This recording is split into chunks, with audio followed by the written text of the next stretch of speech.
game, heads, a whole new narrative. What's the flip? Tails! Knocks out the sensitivity. Cal Cutter off a coin flip. August of 2024 was an exciting time to be into the Pokemon TCG, to say the least. With the announcement of trainer Pokemon and fan favorites like N and Lily on the horizon in 2025, the hype had been at an all-time high, but with so much to look forward to, it managed to overshadow a threat to the trading card game at the time. Without further ado, I'm Awa, and let's dive into why exactly this busted bundle of Draconic Devastation took over the entire metagame overnight. Today, ladies and gentlemen, we're going to be talking about the history of Regidrago and how its firecracker-esque time in the spotlight defined an entire year of competitive TCG. Like a lot of decks, even nowadays, upon its debut in November of 2022 Silver Tempest expansion, Regidrago was not even looked at, which may come as a surprise to new TCG players. It was quickly labeled impractical and clunky in a meta where speed and lethality, as fast as possible, absolutely dominated. With Lugia, Archeops, and Lost Box running around, there was nothing stopping someone from getting a turn 2 Lost Mine off with Sableye. There was no reliable way to accelerate enough energy to make the card worth running.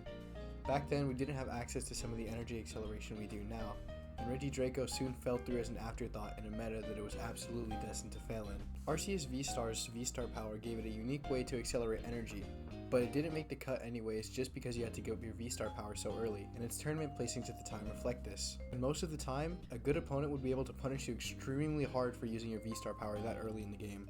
But since Regidrago had come out so late in the Sword and Shield era, maybe, just maybe, a new generation of Pokemon could finally breathe life into a card that never got its chance to shine.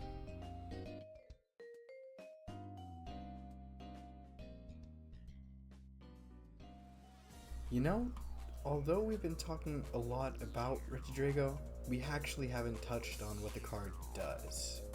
After evolving from Regidrago V, Regidrago V-Star's attack changes from Dragon Laser into Apex Dragon.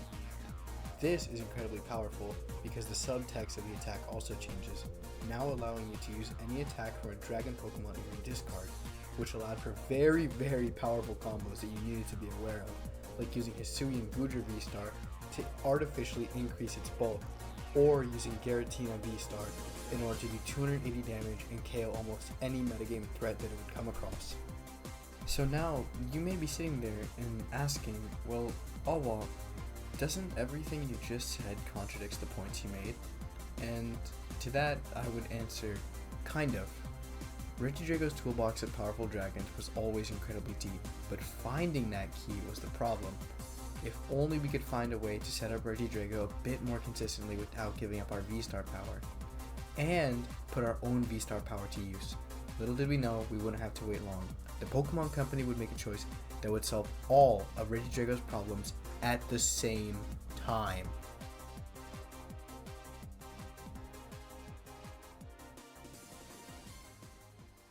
May of 2024 is when everything had begun to change for the dragon.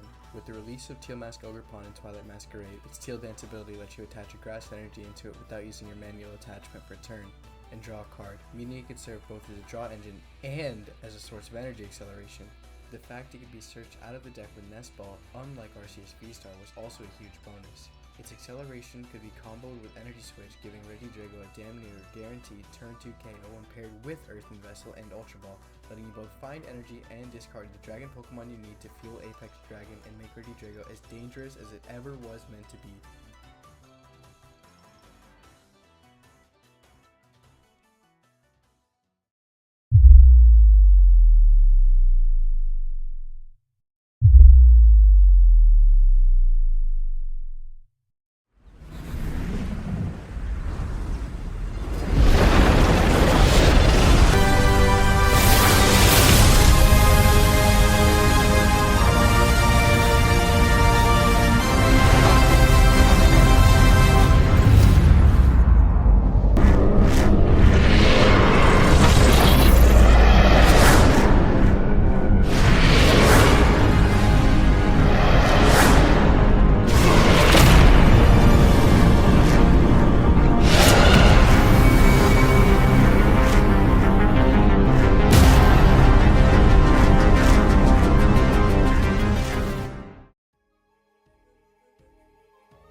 only did we get the announcement of A-Specs returning to the game, we got one of the most influential Pokemon mechanics in a long time being Paradox and Future Pokemon.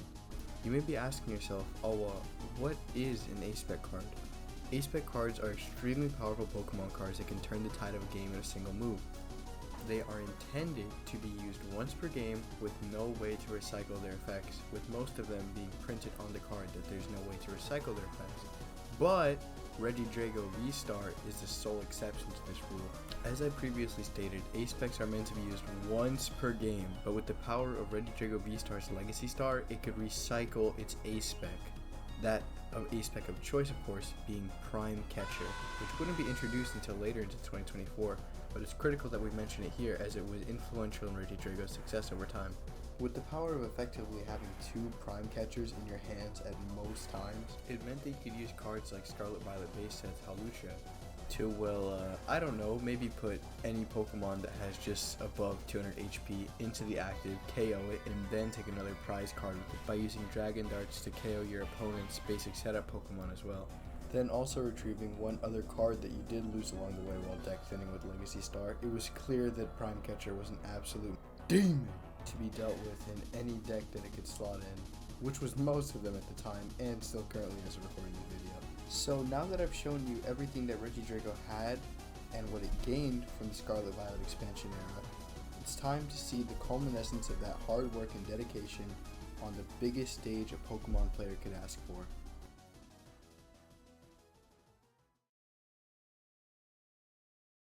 And finally, ladies and gentlemen, I looped you back to the clip that started this entire short discussion. You take the 50-50 to win a regional championship. Now let's break down what our announcers just said. Currently in the top corners of each player, you'll notice that it's 1-1, meaning that this is the final do or die game, and risks need to be taken in order to ensure that whichever player is in a better advantage can make the most out of it per turn. Currently, the Lone Executor EX that Calvin Connor has in his discard would allow him to theoretically KO one of the 2 prized Pokemon on his opponent's bench, leading him to get the game win. But if it hits heads, then he would KO the active basic Pokemon, meaning that it would end his turn and put Callie White in a favorable position to win the match. And so he bets his entire career for this tournament on a single coin flip. Swapping the Switch. We're thinking about it. We're gonna see the Mew. All right, so we're not fully committing yet. It's just gonna making me nervous for going into the Mew EX. This could be the biggest coin flip of the year. We thought we saw it with NAIC last year on the Confusion coin flip. You seem to just be part of all these big flipping moments. Yeah. And you see Callie's, he's in the tank here. He's thinking, do I go for this? I have such an advantage. Could my greediness get me over this way? Are we going to see this? We're going to see Swinging speed. Oh my God. Tails. Calvin will win the game. Heads, a whole new narrative. What the flip? Tails. Knocks out the sensitivity. Cal Connor on the coin flip. Well, ladies and gentlemen, I hope that you enjoyed watching me talk about how Regidrago went from an absolute binder failure to best in the world just as much as I enjoyed making this video. It would mean a lot to me if any of you were to consider liking and subscribing, as I'm very busy and these videos take up a lot of time and energy that I could be using on other things. Even though I love it, it is hard sometimes. And with that, thank you for watching. I'm Owa, and until next time.